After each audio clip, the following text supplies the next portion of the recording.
Kamusta mga Paps Idol? Ngayon ay samahan nyo ulit kami sa unang araw namin dito sa Bicol at kung ano ang mga unang naganap at mga ginawa namin dito, at inyo ring masilayan ang kagandahan ng mga kapaligiran dito at bumuo ng mga masasayang alaala kasama ang pamilya na alam ko rin na gusto ring magawa ng karamihan sa atin, kaya hindi ko na patatagalin pa to. Umpisahan na natin.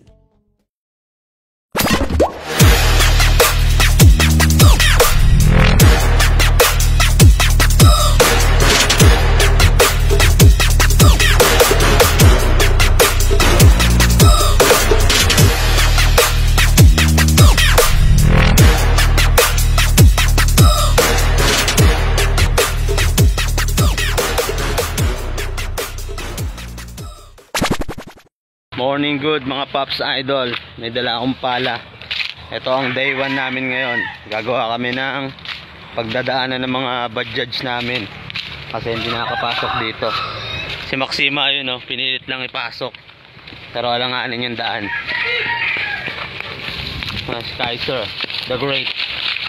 Malayo kasi yung parking ng Bajaj sa mismong pwesto ng bahay nila rito. Kaya gagawa kami ng daan para makapasok yung Bajaj. Okay, let's go. Highway mga Paps Idol. Diyan nababalao yung Bajaj. Bakit? Ada mo na maputik. Kaya tatamba mo na namin. Let's go. Saka itutulak naman. Magkikinaya, di tutulak naman eh. Kanina tatlo lang kami. Oo. Ngayon dami na natin. Saka mas madulas.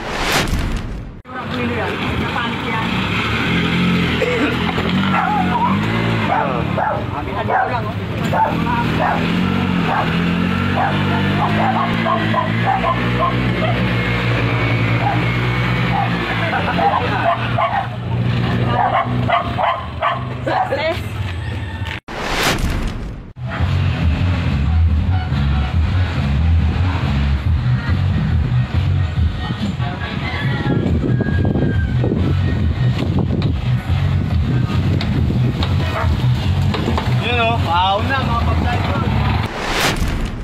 Yo mga Paps Idol, nakaaw na nga si Maxima at si Susu.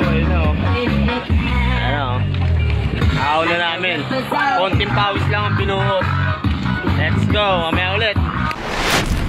Ngayon naman mga Paps Idol, lilipat namin tong buhangin nila Harold tsaka ni Owen doon. Kasi ito, lalagyan ng tent yan para sa binyag ni Maki at birthday, tsaka birthday din ni Kuya Tupe, yung panganay nilang kapatid. Ay mga Paps Idol, lipat muna namin. Let's go.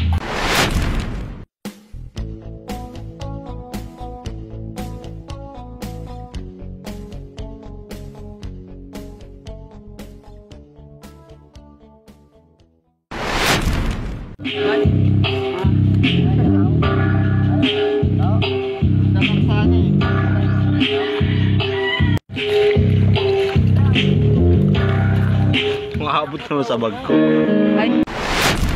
Yun, nasa maghakot. Buko gin na. Tanpulot. Inuli namin yan. Di lang napakita sa video. Pero kanina, buhay yan kanina eh. Inuli namin yan dito. Pagala-gala lang. Di lang na video, nalobat eh. Puro native dito. Kami ngayon. Tamang chill muna mga Paps Idol. Papasakan tayo. Tamang tint nga din muna kay Maxima mga Paps Idol habang tumutoma tayo ng buko gin. Ayan, si Stags nagtitint. Ayan, tatrabaho sa auto box kaya malupit yan, marunong na magtint kaya mag wash over ang mga sasakyan. Ayan, siya ang nagtint. Tumira ng tint ni Maxima mga Paps Idol. Ayan, si Isuzu. Ayan, may tint na, di na sila maiinitan. Biyahe pa uwi sa susunod na linggo. Kaya para sa sila ng design ng tint ni Isuzu. Ayan mga Paps Idol. Kaso yung kay Isuzu kumupas na, dating violet yan eh. Ayan, kumupas na. Meron pa ba? Meron pa tayo doon? Meron pa? Ayun, may tint na. Pogi na talaga si fake RE pala yan si Maxima mga Paps Idol. Maxima yan. Pero pang-ari lang kasi yung meron pa nung Chrome eh. Oh. Wala pang pang-Maxima. Talagyan mo daw yung pre ng ano dito, mga pangil-pangil. Parang ano.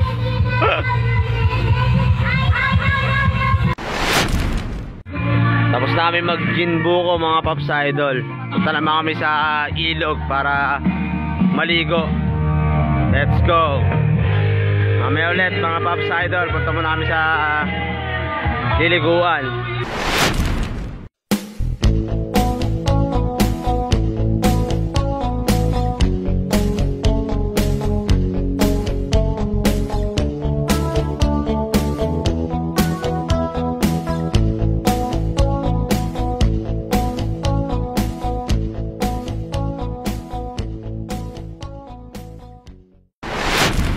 Yung mini ilog mga Pops Idol. Ayan, ito tayo magpapalamig ng konti para mamaya makapagsopas naman at tagay ulit mga Pops Idol. Bukas, ilog naman tayo. Let's go. Diyan, tamang babad muna kami mga Pops Idol. Pampatagal init. Galing yan doon sa ano, yung pang inodoro ng kapitbahay.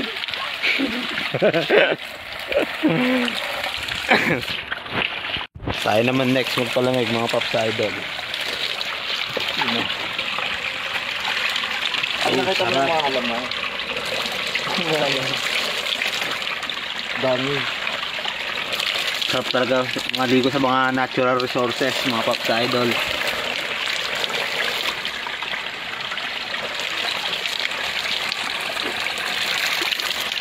Ito mga masarap dayuhin sa mga iba't ibang lugar. Let's go!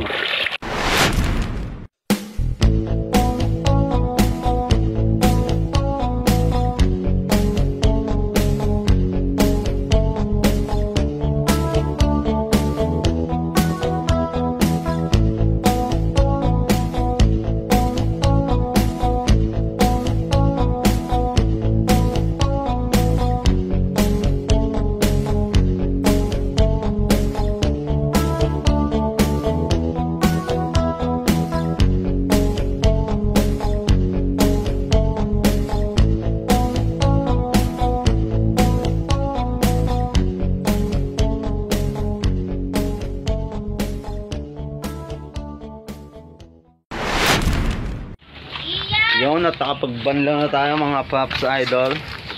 Yan o. Tamang waiting na tayo sa sopas. Yan, sibak muna. Sopas din nag-iisa. Sopas na authentic Bicol. Lalagyan ng maraming sili. Pati pati mga nilaban dito nilalagyan ng sili. Ganito pala sa Bicol. Oh, para umanghang. Oh, para umanghang. Lahat manghang. Pati labahin nilalagyan ng sili. Yan o, minapakuluan na yung pasta ng sopas mga Pops Idol. Let's go, mamaya ulit. Tunay sopas, umumatay. Tamang kamote muna mga Pops Idol. Mga bihira nating matikman sa Tagalog. At luto na nga ang sopas mga Pops Idol. Ito, titirada na tayo. Let's go. Mainit-init pa yan, bagong luto. Yun o. Kain man tayo mga Pops Idol. Yo, pagtapos magsopas mga Pops Idol, gala naman tayo sa Perian dito sa Bicol. Let's go. Kaya tayo sa Perian mga Pops Idol. Kaso mukhang matumal. Konti lang ang tao. Wala, halos wala ang tao. Kaya babalik na lang tayo mga Pops Idol. Tulog na lang. Bukas na lang ulit sa day 2 ng ating Bicol. Bye-bye mga Pops Idol. Tara sumama ka na dito sa aming biyahe. Tara sumama ka na dito sa aming biyahe. Tara sumama ka na dito sa aming biyahe. Tara sumama ka na dito sa aming biyahe.